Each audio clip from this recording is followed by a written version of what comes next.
کہ عرس کیا ہے، اس کی شرعی حیثیت کیا ہے، اور اس حوالے سے ہمیں کیا ذہن رکھنا چاہیے، اس میں اسلام میں عرس کی کیا اہمیت ہے؟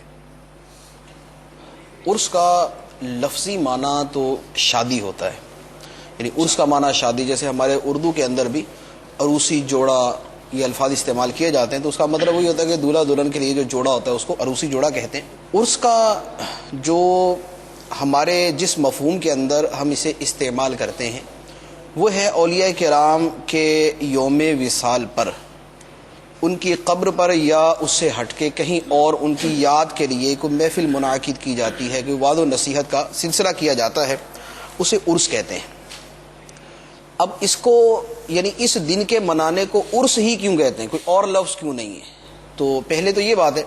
تو عرس اصل میں کہنے کی وجہ یہ ہے کہ جیسے عرس، چونکہ عرس کا معنی شادی ہے، تو اب جیسے شادی کے موقع پر ایک ملاپ ہوتا ہے، تو عرس چونکہ اس دن منایا جاتا ہے جس دن اس صاحب مزار کا وصال ہوتا ہے. اب صاحب مزار کا وصال ہوتا ہے، یعنی انتقال کو ہم کہہ رہے ہیں کہ وصال ہوتا ہے. اب وہ وصال کا معنی ملنا، تو اب وصال کا معنی ملنا تو صاحب مزار کس سے ملتا ہے؟ بظاہر تو ہم سے دور ہوتا ہے، ہم سے دور ہوتا ہے، وہ ملتا ہے. اب وہ کس سے ملتا ہے؟ وہ اللہ تعالیٰ کے ان انعامات سے، ان نعمتوں سے ملتا ہے جس کا وعدہ اللہ تعالیٰ نے نیک اعمال پر کیا تھا. تو یہ اس کا وصال ہے انعامات الہیہ کے ساتھ، رضا الہی کے ساتھ. پھر قبر کے اندر جیسا احادیث مبارکہ میں ہے کہ قبر میں 3 سوال ہوتے ہیں. اس میں تیسرا سوال جو ہے وہ سرکار دو عالم صلی اللہ تعالیٰ علیہ وآلہ وسلم کے بارے میں ہوتا ہے، اور روایتوں پر علماء نے فرمایا ہے کہ سرکار دو عالم صلی اللہ تعالیٰ علیہ وآلہ وسلم قبر میں تشریف لاتے ہیں. اب سرکار دو عالم صلی اللہ علیہ وسلم تشریف لاتے ہیں تو یہ وصال ہوا سرکار دو عالم صلی اللہ علیہ وسلم کے ساتھ، یہ ملاپ ہوا سرکار کے ساتھ. تو جیسے ایک دنیاوی ملاپ کے لیے عرس کا لفظ استعمال ہو رہا تھا، اسی طرح اس قبر کے عظیم ملاپ پر جو ہے عرس کے لفظ کا اطلاق کر دیا گیا. ایک تو یہ. دوسرا یہ ہے کہ ایک حدیث مبارک ہے مشکات شریف کے اندر، سرکار دو عالم صلی اللہ تعالیٰ علیہ وآلہ وسلم نے فرمایا کہ جب منکر نکیر میت کے سے سوالات کر لیتے ہیں اور وہ سوالات میں کامیاب ہو جاتا ہے، تو اب جو سوالات میں کامیاب ہونے والا ہے اسے منکر نکیر فرماتے ہیں نم کا نومت العروس الذی لا یوقظہ الا احب اہلہ الی، کہ سو جا جیسے دلہن سوتی ہے جسے اس کے پیارے کے سوا کوئی دوسرا نہیں اٹھاتا. تو چونکہ یہاں حدیث مبارک کے اندر ہے کہ نم کا نومت العروس، سو جا عروس کی طرح، تو اب صاحب قبر جب قبر میں جاتا ہے اور فرشتے اس کو یہ بشارت دے رہے ہوتے ہیں، تو لہذا جس دن اس کو یہ بشارت ملتی ہے اس لفظ اس دن کے لیے لفظ عرس کا استعمال ہونے لگ گیا. تو یوں جو ہے وہ لفظ عرس استعمال کیا جاتا ہے. اب بقیہ عرس کی جو شرعی حیثیت ہے کہ ایک مخصوص معین دن سال کے بعد اس دن قبر پر جاتے ہیں اور عرس مناتے ہیں، تو سرکار دو عالم صلی اللہ تعالیٰ علیہ وآلہ وسلم سے بھی سالانہ شہداء احد کے مزارات شریف پر جانا ثابت ہے. چنانچہ مصنف ابن ابی شیبہ کی حدیث مبارک ہے در منصور میں، اور تفسیر کبیر کے اندر بھی یہ نقل کی ہے کہ ان نبی صلی اللہ علیہ وسلم کانا یاتی قبور الشہداء بعہد علی رأس کل حول. فرمایا کہ نبی کریم صلی اللہ تعالیٰ علیہ وآلہ وسلم ہر سال احد کے شہداء کے مزارات پر تشریف لے جایا کرتے تھے. اور تفسیر کبیر میں اس روایت کے بعد فرمایا کہ وَهَكَذَا الْخُلَفَاءُ الْأَرْبَعَةُ كَانُوا يَفْعَلُونَهُ، کہ خلفاء اربع بھی سرکار دو عالم صلی اللہ علیہ وسلم کے بعد اسی معمول پر چلتے رہے کہ ہر سال احد کے شہداء کے مزارات پر جاتے رہے. تو یہ جو سالانہ جانا ہے یہ سرکار دو عالم صلی اللہ علیہ وسلم کے عمل سے اور خلفاء اربع کے عمل سے ثابت ہے. تو یوں اب ہم بھی جو ہے وہ سالانہ اولیاء کرام کے مزارات پہ جاتے ہیں اور اس دن کو جو ہے وہ دھوم دھام سے منایا جاتا ہے.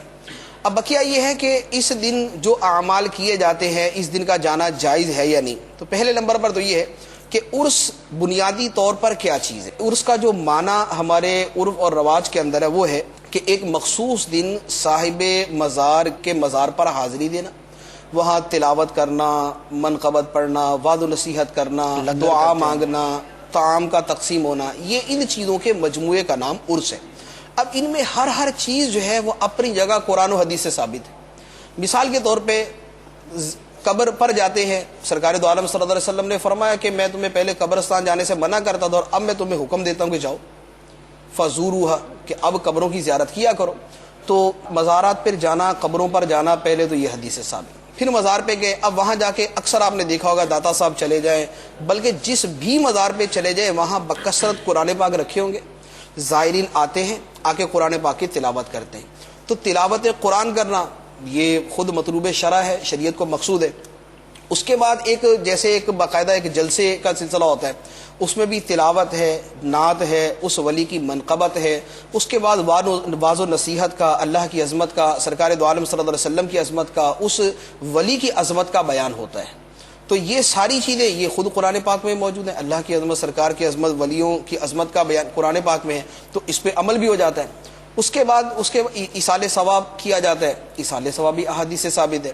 پھر اس کے بعد لنگر تقسیم کیا جاتا ہے، تو مسلمان کو کھانا کھلانا بہت عظیم ثواب کا باعث ہے.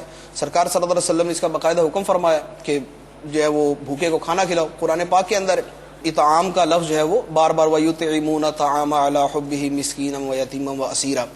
تو اب جن چیزوں پر عرس مشتمل ہوتا ہے وہ تمام چیزیں جو حدود شرع کے اندر ہیں، وہ تمام چیزیں فی نفسی ہی اپنی اپنی جگہ پر جائز ہیں.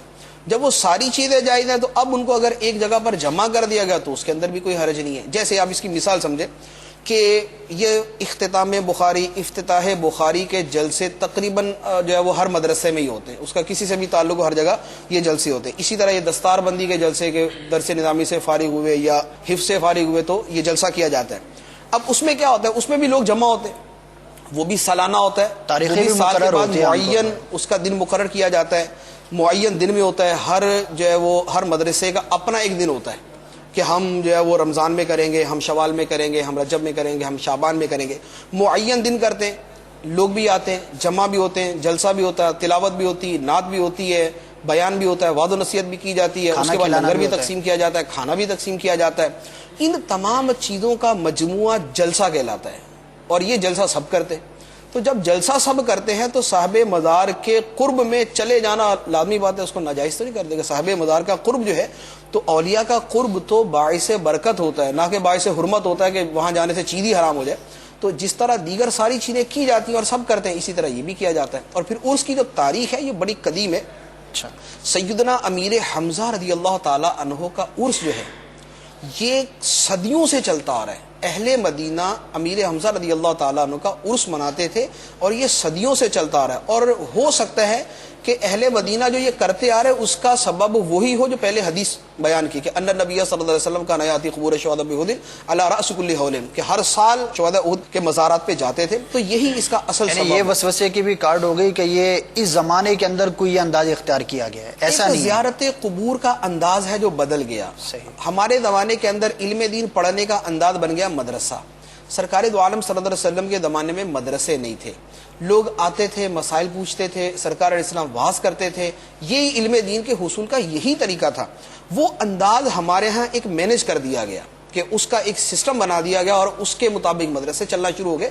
ایصال ثواب، دعا، فاتحہ، اطعام طعام، کھانا کھلانا، زیارت قبور کے لیے جانا، یہ سب چیزیں متفرق طور پر سرکار دو عالم صلی اللہ علیہ وسلم کے زمانے میں موجود تھی.